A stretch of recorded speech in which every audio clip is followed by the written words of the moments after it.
Hello everybody, this is my first apartment, part 4, and in this one I will be talking about shopping, going grocery shopping. Now you can do this weekly, you can do this bi-weekly, it's entirely up to you, but a really good thing to start out with before you go shopping is go on the internet.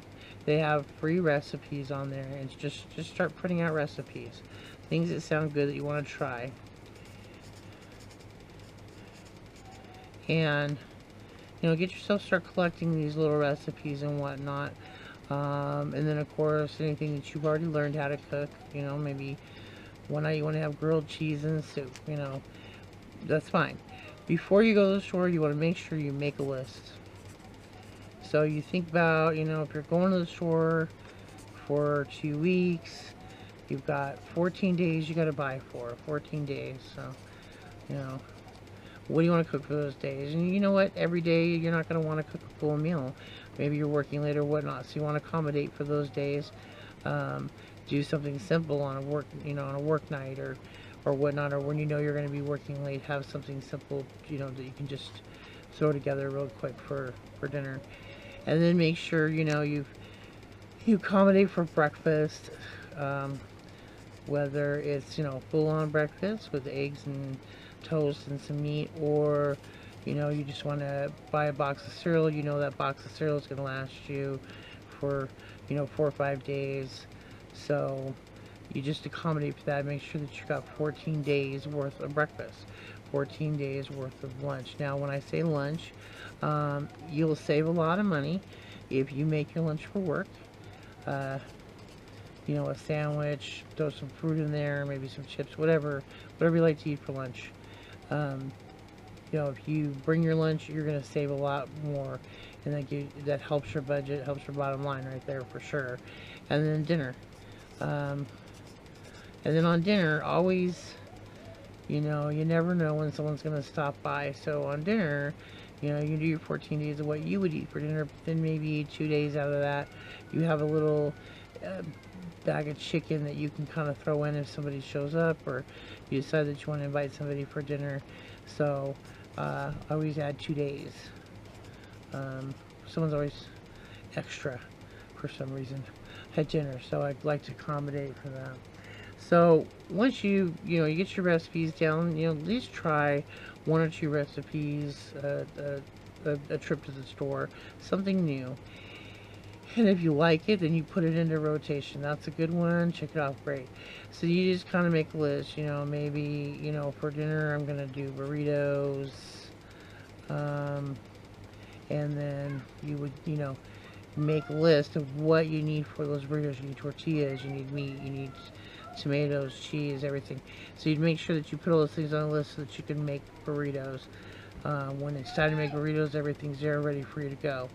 The tricky thing is your vegetables. I tend to only buy my veggies once a week because they will go bad, and you don't want to waste any. So it's if you kind of plan those out carefully, so that you're not wasting any vegetables or fruit and whatnot.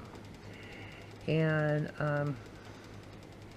so as long as you plan ahead, get your recipes out, figure out exactly what you need for everything, make your list, take your list with you to the store, try to stick to that list. Now, do not be afraid to buy generic. In most cases, the generic is the same exact thing as the name brand, but you're paying for the name brand. You're paying for the jar that says Best Foods, where you can just get real mayonnaise and it's just as good, but you save $1. So don't be afraid to get the generic on things. And I will say there's a couple things that are generic that, yeah, they don't cut the mustard. They're not quite as good as the real thing. I gotta buy the real thing on those. But wherever I can buy generic, because this will save you a lot of money. Buy in bulk. If you have 4 or 5 meals of chicken, chicken requires chicken or chicken breast, let's just say. Buy a big flat of chicken breast and then split that up. 3 or 4 days worth. Buy some freezer bags, put how much you would need for your dinner into one freezer bag. And a freezer, you know, you can get a whole pot of chicken for $5. Well, where I live, $5, you know, and if you break that up over as $1.25 that you're spending on meat for a dinner, I mean, that's an excellent price. So kind of think about that when you're buying your meat. You know, like you can look at these big packages and okay, well, I can get 4 or 5 days out of that. You know, that's a better deal than trying to just go buy one little flat of chicken, because they are going to charge you more.